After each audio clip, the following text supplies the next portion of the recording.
Hi, I'm Tim. Welcome to Watchbox, and thanks for logging on. Today we have another luxury watch comparison. The reigning champion versus a credible challenger versus starts now.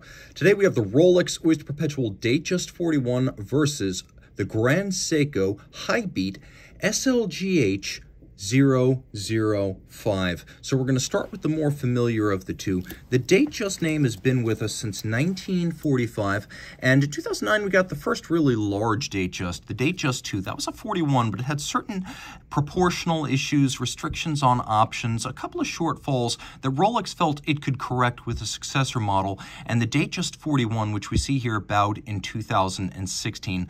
So the watch is 41 millimeters in diameter and 904L steel. It's nice and slim too. You can see it's only 11.8 millimeters thick from lug tip to lug tip, 47.5 millimeters, and then 51.3 millimeters from end link to end link with a 21 millimeter spacing between the lugs. We'll pop open the clasp, we'll throw it on my wrist. My wrist is 16 centimeters in circumference. You get a sense of how it wears. It wears really flat. No problem fitting underneath the cuff. It is broad though, with the end link to end link distance at over 51 millimeters across the wrist. I really think you need a wrist of at least 15 centimeters circumference to wear this well. I'm not at the limit, not yet, but I'm getting close, and you can see that, especially in the over-the-top shot. Now, taking a look at the bracelet, you can see that it's integrated, not the way a Rolex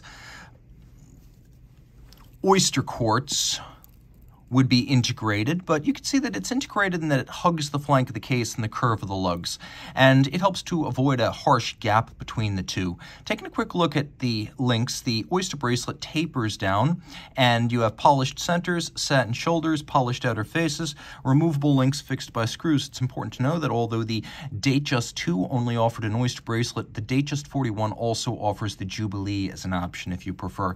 Now, the clasp itself features a lift lock system. Take a look. There's this little spring-loaded beak, and then there's a hook internally, and these two things latch together. You don't just pry it open. It's not friction fit. You must lift to unlock. So there's more security there than you might think.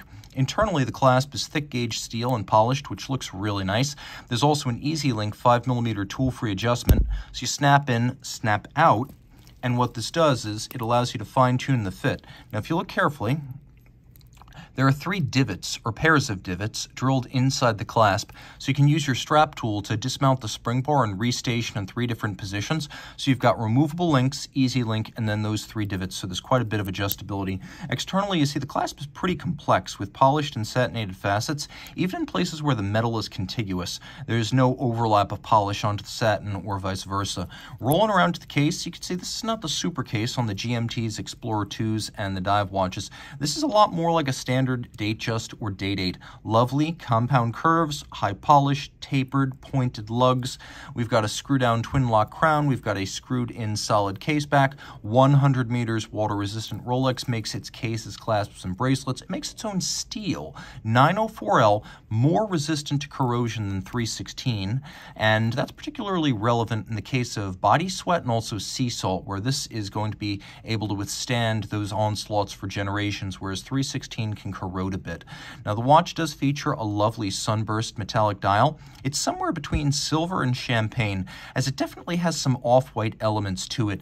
The hands, the crown, and the indices are all white gold to resist tarnish and oxidation over time. That is for longevity.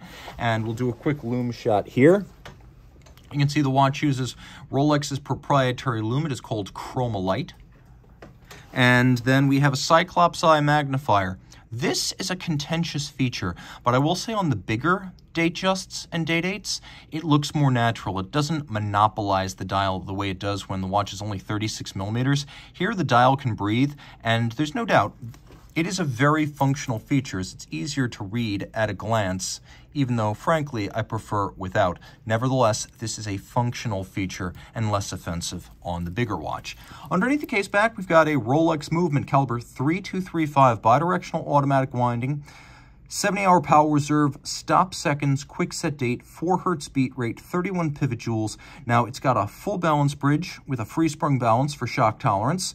It has a niobium zirconium anti-magnetic hairspring for resistance to magnetism. That hairspring is hand-formed into a Breguet overcoil that allows the watch to keep superb time in any physical position with respect to gravity. That helps it to ace the 5-position COSC chronometer test, which is applied to the bare movement. Rolex then cases up the certified movement and declares it to be a superlative chronometer, which means over 24 hours fully assembled, the watch runs no worse than -2 + 2 seconds, which is impressive because Rolex then backs that claim with a warranty of 5 years. So what else is going on inside the case? Well, Rolex uses a winding rotor ball bearing to make the whole movement more shock tolerant. The old 3135 used a jeweled staff. Also, Rolex uses a Liga-formed chronergy escapement, which, while technically still a Swiss lever, is basically Rolex's answer to the Omega coaxial. So make no mistake, it's a bit more conventional in appearance, but the technology and the effect just as formidable. All right, jumping over to the Grand Seiko.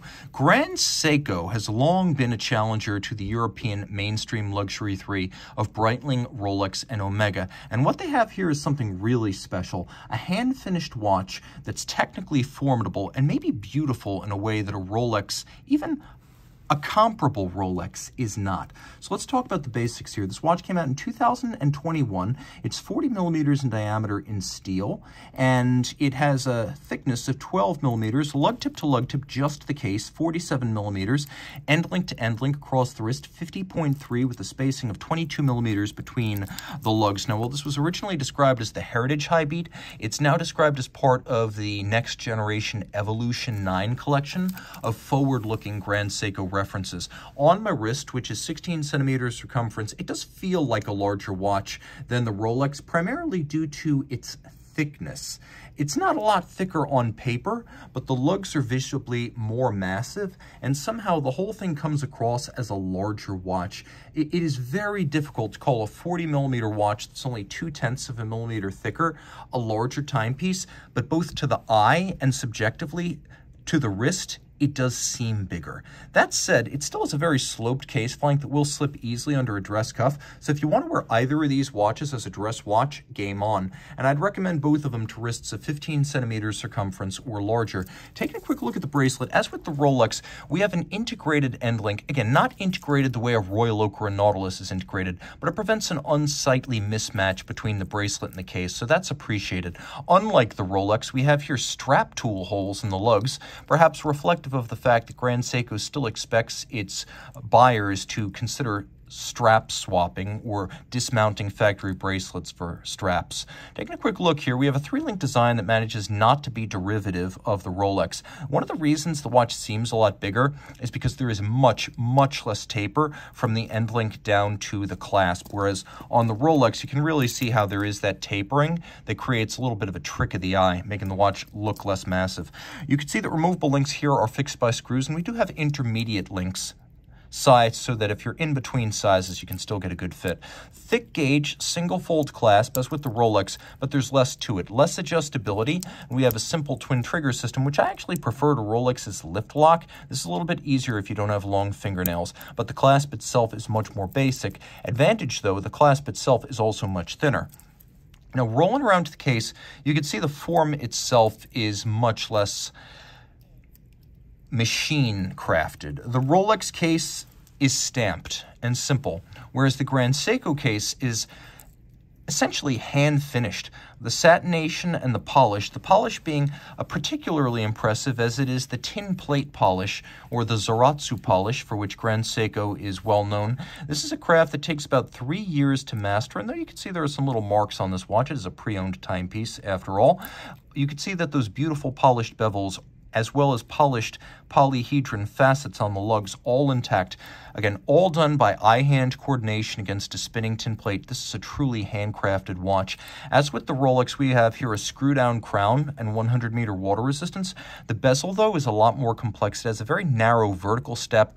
Then there's a sloped case flank that's polished, and then we have this vertical satination. So a little step, a conical profile, and then satination on the flatted top. The crystal also has a more dramatic box section profile, which looks more expensive than what Rolex uses, and the dial will blow you away. Now, the Rolex dial is handsome. The Grand Seiko dial is epic. First, the pieces. All of these little indices, the date, frame, the logo, the hands themselves cut on diamond-tipped micrometric milling tools. You could see they've been faceted and mirror polished with razor-like shoulder facets on the hands themselves. And then the second hand is fired blue steel. It's not chemically dyed, painted, or lacquered. All of these little pieces are made by hand and then placed and caulked by hand. The dial base is stamped, silvered, and then clear-coated up to 14, 15 times, depending on how you count the steps. This dial takes up to and beyond 20 individual steps to create, and you can see that it is a very deeply grooved and textured dial. This is not like a simple wheel-laid silver sunburst. This is really something special. Based on the Shirakaba white birch that grows outside of the Shizukuishi studio that makes these watches, you can see it's very true to nature. There's also an SLGH005 spring drive version of this watch. It's the other white birch. The two are often confused. This is, of course, the SLGH005, which is Hi-Beat, not spring drive. And that's why it does appear that we have a smoothly gliding second hand, because Hi-Beat is 10 beats per second, 36,000 vibrations per hour, so it's smoother than a 4 hertz, 3 hertz, or 2.5 hertz movement. That's why it looks like it's gliding. Now, features, we've got them. The Rolex has quick set for the date and stop seconds, and we have that here as well. We also have an 80-hour power reserve, which is a big upgrade from the Hi-Beat's former 9S85 movement, which was 55 hours. Turn it all over, though, and you can see a lot has changed beyond just the power reserve. This is the 9S-A5 movement. It is the next generation mechanical caliber from Grand Seiko, bigger to better fill the case back. You can see it now has 2 barrels for more even torque release and better timekeeping over its greatly improved 80-hour power reserve. We now have a full balance bridge with a free-sprung balance for toughness, just like Rolex, with a winding rotor bearing, just like Rolex. We have Grand Seiko's first overcoil hairspring, and unlike the COSC test, which is 5 positions, Grand Seiko in-house is tested to 6 positions and an accuracy on the test stand of -3.5 seconds a day, which is better than chronometer. It's not superlative chronometer, but it's very good. Now, in addition to that overcoil hairspring, the full balance bridge, and the free sprung index, we have here Grand Seiko's first dual impulse escapement. It is a tangential contact, direct and indirect impulse system that, if I had to compare to anything, I would compare to the Omega coaxial, with a lot of the same benefits for maintenance, power reserve, and chronometry.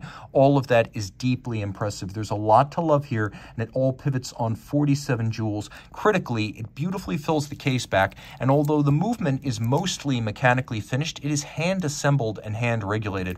And you can see the architecture is superb. With the symmetrical bridge for the balance, we have these intermediate bridges associated with the winding and setting systems. Then we have this lovely barrel bridge that even includes polished jewel sinks with solarization atop the barrels. Very, very good looking movement, well worth your while. So dial handcrafted, case handcrafted, movement handcrafted. Where do we stand on these two watches? Well, let's start with the Rolex, because it is the better known quantity.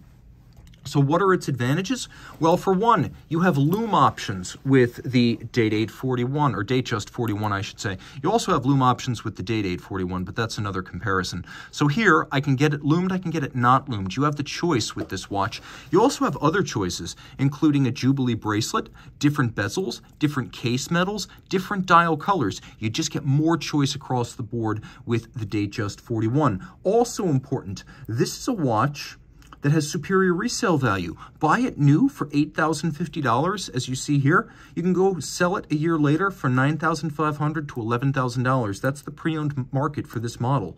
Also, stronger brand recognition and symbolism. For a lot of folks, a watch is a totem of status. That's not why I buy my watches, but between Grand Seiko and Rolex, even in Japan, Rolex is going to hold a distinct edge. Also important, anti-magnetism, escapement, balance, staff balance, and of course that niobium zirconium hairspring. This is not a small amount of anti-magnetism. This is an enormous amount. Every Rolex today is 1000 Gauss and then much, much more. And that's a huge advantage over the Grand Seiko. Also important to note, that superlative chronometer standard. Rolex is putting up a big number, -2 + 2 per 24 hours. As good as Grand Seiko is, it admits that on the wrist, the watch is more likely to keep time to +8, -1 second a day. Rolex promises -2, +2 on the wrist. So advantage Rolex from an accuracy standpoint. Also important, time-tested, enduring design. I mentioned that the Datejust goes back to 1945, and the first models really looked like a smaller version of this. The Grand Seiko is new and cool, and while I think it will age well, Grand Seiko has a tendency to dilute its watches with too many special dials and limited editions, as well as periodic full redesigns of model lines, whereas Rolex really tends to keep the variants under control and then limits designs to subtle, slow evolution through the years. So on that basis, we have a big advantage here. Also important, we have 904L versus 316 steel. What's the difference? Very subtle anti-corrosive properties, but still advantage Rolex.